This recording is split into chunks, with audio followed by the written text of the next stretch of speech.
Hello everyone and welcome to this edition of The Money Man. Now I have a test for you guys today. I'm going to show you 3 paper notes that are almost identical and I want you to guess which one is the most valuable. And at the end of the video I will actually reveal which is actually the most valuable. Now just as a disclaimer, these values that I'm going to put on these paper notes are subject to speculation. Different collectors have different ideas in their minds as to what is an appropriate price to pay for all of these. But I do actually come to my valuations based on past experience of buying and selling these notes and research that I've done both in terms of auctions that have seen these paper notes sold and also from registered collectors that have also independently valued these paper notes. So I just thought I'd throw that in there before I go into this video. So, as you can see that this is a 10 Hong Kong dollar note from the Chartered Bank. And if you look right here, you can see that this was printed in 1962. Now, this paper note does have some issues. As you can see on the back, it becomes quite clear that it has a paper fold down the middle, and I think this note has been pressed to make it more visually appealing, but some collectors really don't like that. They think it damages the note and thus affects its value, and I would probably agree with that assertion. Now if we turn it around and look at the front, you can see there are some marks. I'll just turn it up.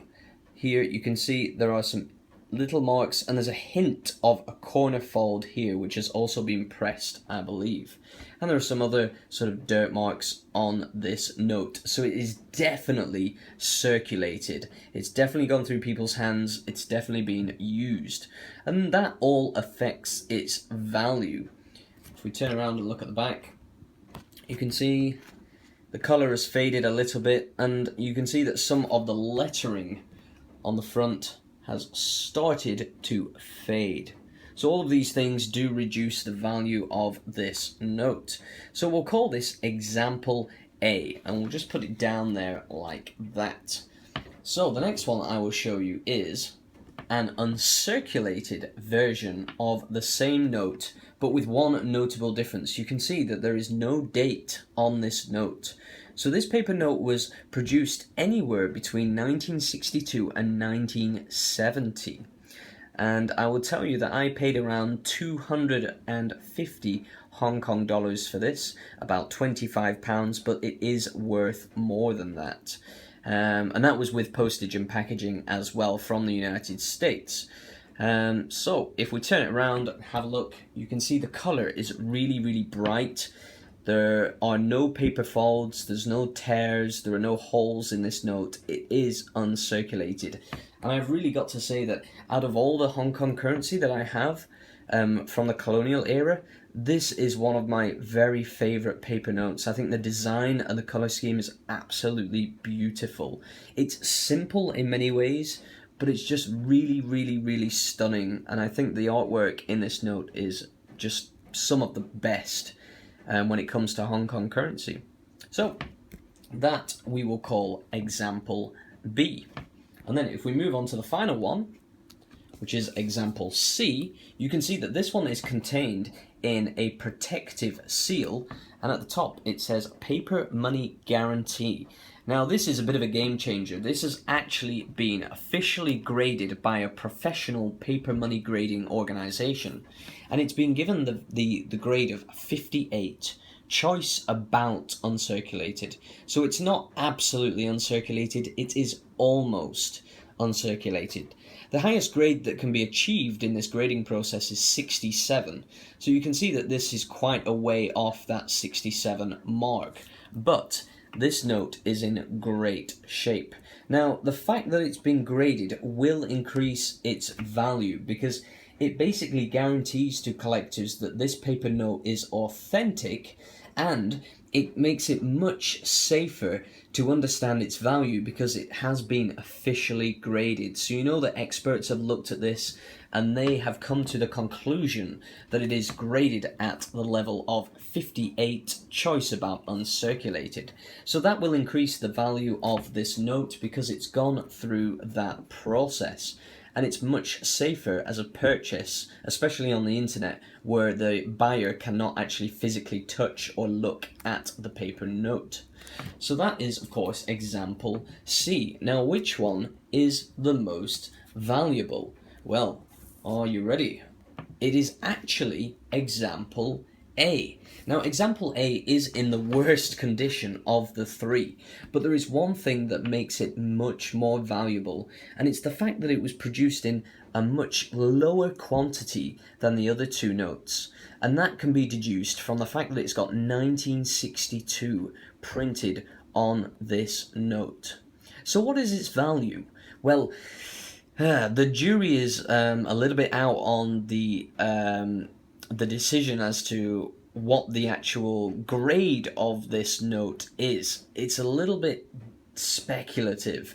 I think it's somewhere between extremely fine and very fine. So I would say that this probably has a value of around 800 to 1,000 Hong Kong dollars. So sort of 800 to 80 to 100 British pounds. But you'll probably get less for it. Now, if you tried to sell this online, you would definitely get a lot of interest. This is a very desirable note, especially the 1962 year, because they were produced in much lower quantities than the other two, which were printed anywhere between 1962 and 1970. So much more of these notes were actually printed for circulation in Hong Kong, and they're much more readily available in uncirculated condition. A little clue to this one is the fact that I purchased it even though it's not in uncirculated condition. That shows you that this one is harder to get in uncirculated condition. So this is actually probably the most valuable note of them all, despite all of its flaws. Now, the second most valuable one is probably, yes, example C. You probably guessed, like I said, because it's gone through this process of being verified, it just makes it a much safer purchase to collectors. So I would say this is probably valued at somewhere around maybe 600 Hong Kong dollars, 700 on a good day. But I would expect to sell this at around 500 Hong Kong dollars, about 50 British pounds, okay? And the least valuable is example B. Now, the reason for that is because even though it's seemingly in the best condition, it's actually not been verified, and therefore it's very subject to speculation as to how much its actual value is. So if you put this on the internet on a bad day, you could probably only get maybe 253, 400 Hong Kong dollars for it, about 40 British pounds. But on a good day, I would say you could probably get 500 Hong Kong dollars, about 50 British pounds for this paper note. So that is today's video for you guys. I hope you've enjoyed it. I hope you found this interesting and useful, and I hope it's given you a little bit of insight into some of the pitfalls of paper money collecting. That's the Money Man signing out for now. If you want to see more content from the Money Man, please subscribe to my channel and give this video a thumbs up. Thank you so much for watching, and I hope to see you guys again soon. Bye bye.